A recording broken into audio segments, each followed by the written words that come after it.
Microsoft had its big Surface event. A little background. Microsoft has around 3% of the global PC market, so it's not huge, but it is very respectable. And Microsoft really uses Surface as a way to show the best of Windows and also show the best of things like Office 365. And I'll admit, when the Surfaces first came out, it was an absolute disaster over 10 years ago.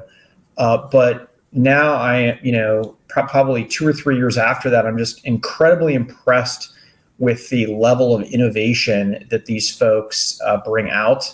Panos Panay and his team are really awesome, and I'm fortunate enough to spend time with him and his team. They take feedback, which I really appreciate. But let's get to the meat of this. They brought out a bunch of different products. They upgraded some products, but the two that I'd like to focus on is the Surface Laptop Studio.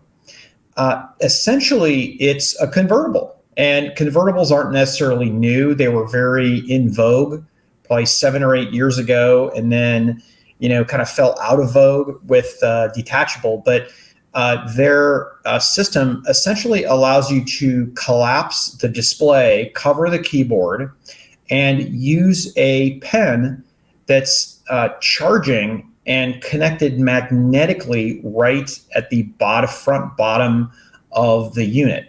This replaces the Surface Book, which, Daniel, I think you have one. And unlike the Surface Book, it's not a detachable, where it turns into where you have a tablet and then you click it back in and it becomes a notebook.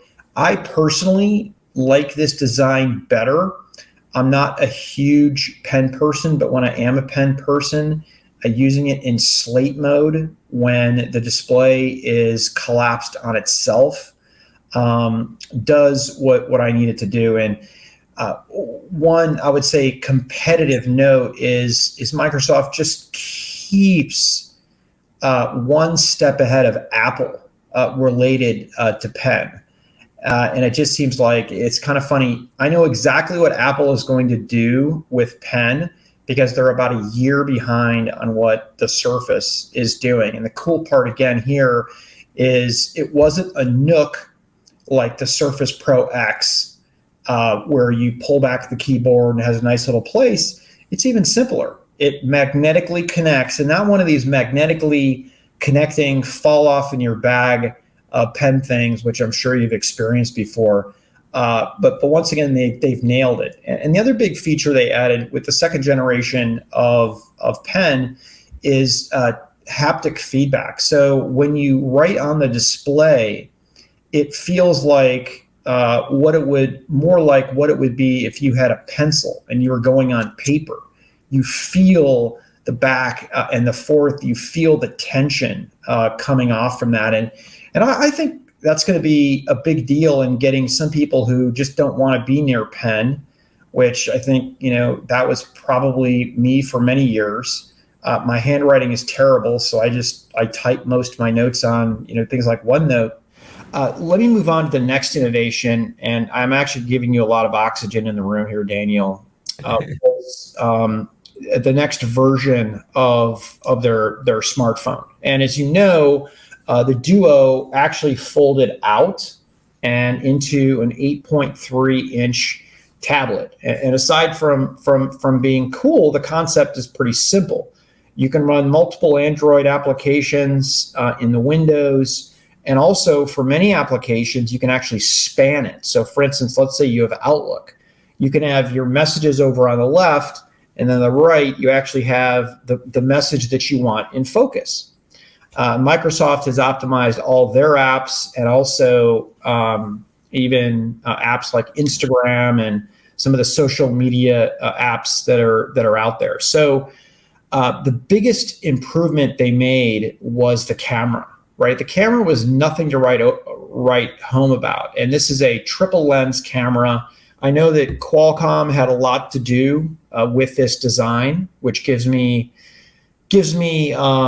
confidence that the experience will be better. But net, moving innovation forward, doing things that many of the PC makers won't necessarily lean into. Ironically, a lot of the non-Surface PC makers are bringing back tablets. I mean, we saw HP bring one back with a super innovative fold-down camera. So innovation is alive and well.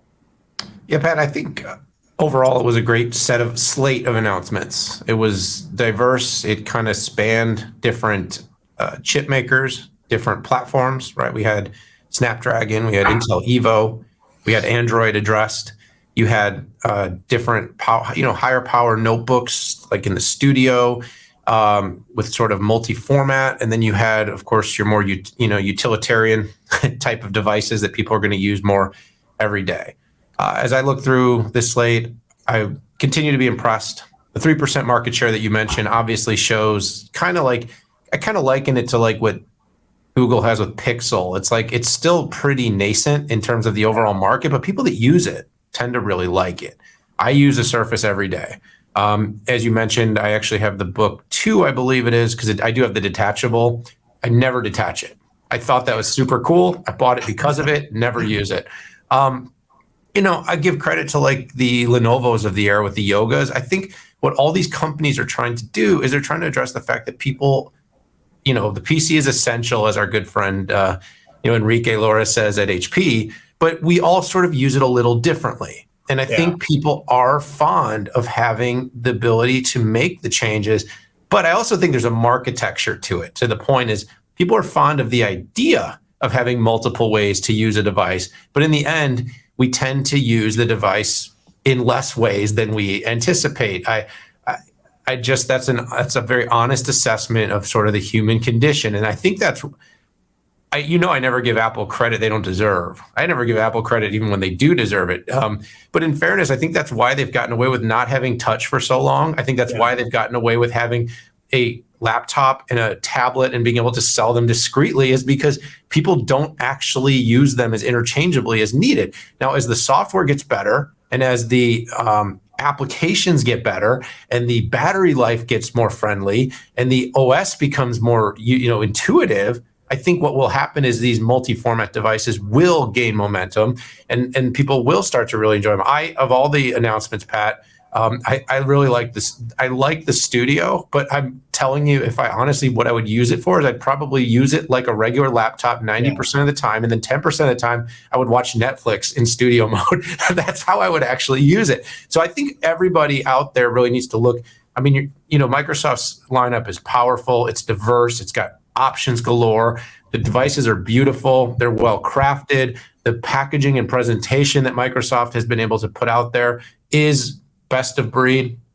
From the moment you open the box, it feels, I'm not going to say Apple-esque, but it just feels like that same sort of unboxing quality that the industry had often lagged. So overall, a good slate of announcements. I know we were both invited to be there for it. Neither of us made it because I was busy trying to charge my Tesla. I couldn't get to New York. I was stuck in a parking lot. I'm just kidding. I couldn't make it for other reasons. And you were in Florida, so at an undisclosed location in the mountains of Florida.